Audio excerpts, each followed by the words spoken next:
Hello everyone, this is Kelly Beard of KarmicTools.com, and this is the monthly update for February of 2026. For people new to the community, you can join my e-list. It's linked here in the blog to be kept in the loop. I usually send out the monthly missive during the first week of each month, but if and when things come up in between, you may get the occasional additional email, but that is rare. I've only ever done it once, and then every once in a while, like now, it'll go up a week early.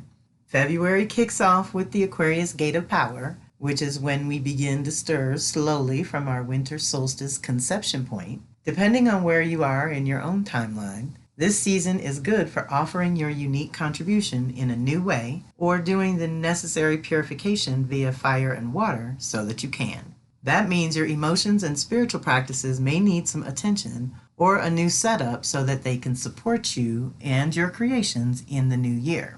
The beautiful thing about this timing is Mercury enters Pisces and prepares for the first retrograde of the year, and will be swimming in these waters all the way to spring equinox. Mercury in Pisces activates our imaginations for better or worse.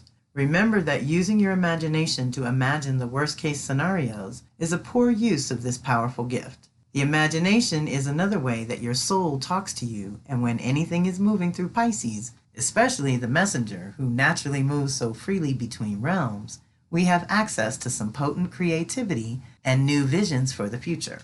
Take advantage of this energy to clarify what new vision you want to step into as we approach the first retrograde of the new year, when you will have to pause, reflect, and rethink things in your Pisces house or area of life. The best thing about this energy is that it is totally easier to commune with your angels, ancestors, orishas, and animal spirit guides when the planet of communication is in the sign of other realms, imagination, creativity, dreams, and mysticism. It's the best time for divinations and consulting with your personal counsel to find out what will be supported throughout the rest of this year. One final note, this is a really good time to recalibrate your mental boundaries, meaning watch your input and output levels and bring your mental health back into balance, especially before a retrograde that is going to ask you to rewire how your instincts and intuition, how your thoughts and feelings all have to work together to guide you properly. I'm posting this in the last week of January because I'm hoping to catch those of you who want to join me for the February 7th fire ceremony, as well as our February 11th Sacred Crafts Night. So you might notice, anyone that's been listening to the weekly forecast, that I've changed the date on our fire ceremony from the 1st to the 7th. It's going to be on a Saturday now, same time, but on Saturday, February the 7th. I want to go over the energetic support for the season, and that includes the rare and special energies going into your sacred crafting. This gathering is for those who feel ready to create with intention, to weave your prayers into form, and to anchor your medicine through a sacred object that can accompany you on your journey into 2026. So the link to register for the fire ceremony on the 7th and Sacred Crafts Night on the 11th are here. The fire ceremony is a community event and all are welcome. There's a suggested donation of $22. Sacred Crafts Night, if you want your crafting starter kit, it's $99. I've created a code for those of you who already have your own supplies for $55. So check that out if you want to join us for a little crafting on Zoom. February is serious, y'all, so deep breath. We're diving in. Saturn makes its final entree into Aries, and I'm calling it rooting the flame, reclaiming your fire and activating new forms, which is what we are supported to do this year and next. As Saturn, the great teacher and keeper of time, crosses the threshold into Aries, the sign of pure essence and primal beginnings, we stand at the edge of a new cycle of selfhood, freedom, and independence, if we can be fully responsible for our choices and present in our exchanges with others. Saturn now arrives in Aries for the first time since 1996 to 99. In order to refine that self, not to diminish it, but to sculpt it into something authentic, resilient, and rooted in spiritual maturity, gained from navigating the last 2 to 3 years in Pisces. Okay, we've been preparing for this, y'all. Aries means it's action time. Saturn in Aries says, do the inner work, own and contain your fire, define your own reality. This is the soul's invitation to start again, stronger, not from innocence or naivete, but from your own earned wisdom. Saturn in Aries is not about doing what's been done before, because this world point activates all new territory on individual, social, and collective levels. It is about stepping forward with courage, integrity, and a willingness to build something entirely new, starting with your own identity and purpose.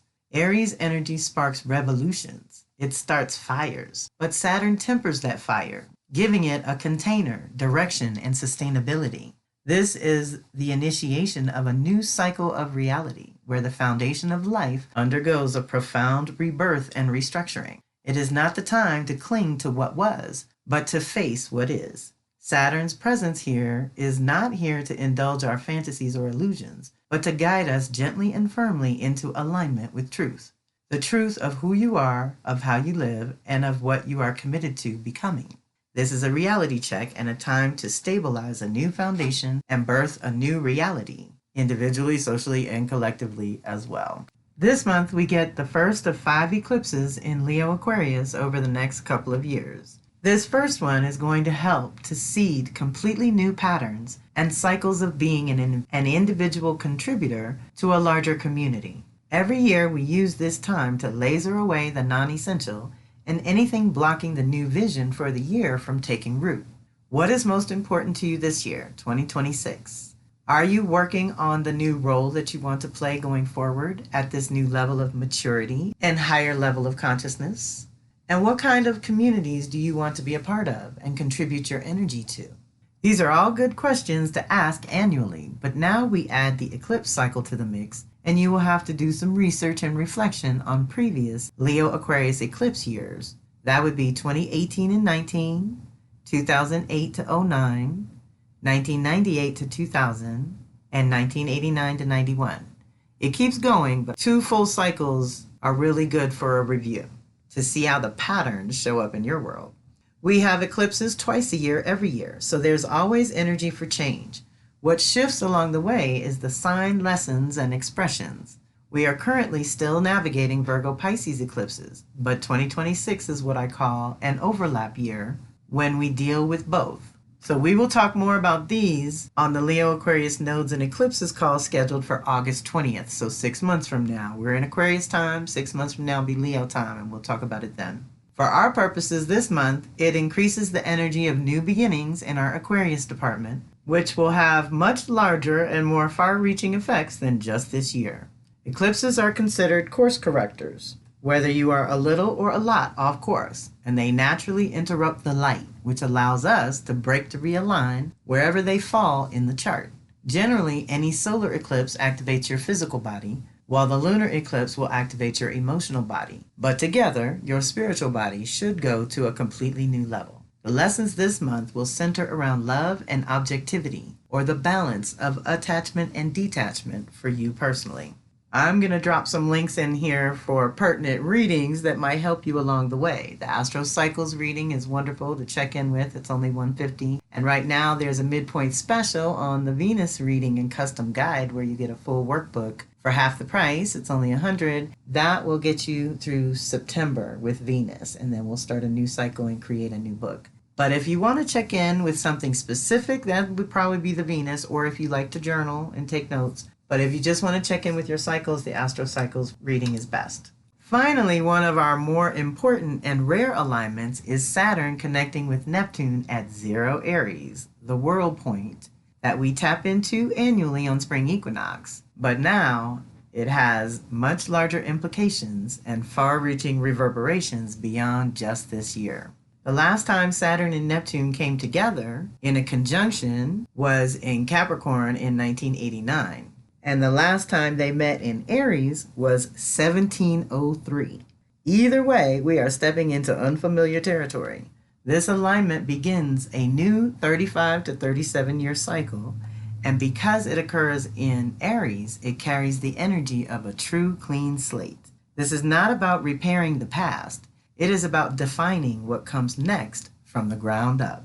Saturn, the planet of reality, purpose, responsibility, structure, and foundation, is meeting Neptune, the planet of dreams, spirituality, mysticism, and alternate realities, to initiate an entirely new cycle on individual, social, and collective levels of life. No one is exempt. This is a moment of convergence, when what is imagined must become embodied, and what is real must be infused with soul, spirit, depth, and meaning.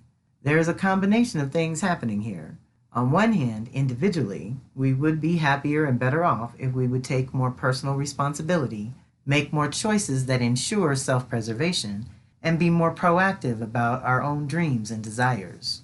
On the other hand, collectively, we are deluded, confused, and for those who cling, drowning with a past that is permanently and completely dissolving at this time. So don't cling, just start fresh. Individually, this cycle asks us to take radical personal responsibility for our lives, our own energy, and our biggest dreams. The medicine here is self-preservation and conscious choice. Ask yourself daily, what strengthens me? What depletes me? Choose practices that support your nervous system and your physical body. Consistent sleep, nourishing food, time in nature, and movement that builds strength and endurance. Pair this with intentional dreaming, journaling your desires, tracking intuitive insights, meditating with a single question, or creating a vision altar that anchors your long-term intentions would all be good things to consider this month. Dreams need containers if they are going to survive this cycle. Deep breath. Collectively, we are witnessing the collapse of outdated systems, identities, and agreements. Many are clinging to what is dissolving and feeling overwhelmed, confused, or disoriented. This is not a time to overextend yourself or carry more than your fair share. A new collective dream can only be born if individuals are resourced, grounded, and clear. Strengthen your personal individual systems first. Simplify your life. Reduce unnecessary obligations. Create rhythms that allow you to recover as much energy as you are investing in work, creativity, and others. If the universe moves in an expand and contract rhythm, then Saturn and Neptune together mark a reset point, a pause where we reorient before moving forward again. This is a powerful time for a personal audit of your own life. What structures are worth keeping? What beliefs, habits, or commitments have lost their vitality? Let what is empty fall away so something meaningful can take its place. On a personal level, this alignment may activate extremes within and around you. Saturn wants definition, discipline, and manifestation. Neptune wants surrender, intuition, and trust in the unseen. The work is to practice both. Ground your mystical insights through practical action. Write things down, set timelines, make small daily commitments. At the same time, soften rigid plans by leaving space for rest, creativity, and intuition. Shadow Neptune creates mental fog, escapism, and confusion. Shadow Saturn creates fear, doubt, and pessimism. So together, they can drain your vitality if you are not conscious. Commit to daily spiritual and physical practices like breath work, prayer, journaling, strength training, walking, or grounding rituals that keep you present, responsive, and embodied rather than exhausted and reactive. Deep breath. On a social level, this cycle demands clearer boundaries and more intentional participation. Be mindful of what and who you give your energy to. Define your role in group spaces rather than defaulting into over-responsibility or invisibility. Okay, we go to both extremes, where we're doing too much or we're not doing enough in the group setting. Maintain consistent health practices so you can stay clear and discerning while navigating collective stress, misinformation, and emotional contagion. That one is going to be huge, especially all year with Mercury retrograding in water signs. We're thinking with our feelings, and that may or may not be logical or make any sense. So, deep breath. On a collective level, this is the birth of a new cycle of time, a resetting of the clock. We are not just witnessing change, we are actively shaping the dream that will carry us forward. The question is not what is ending, but what are you willing to embody, sustain, and protect as the new beginning takes form? Deep breath.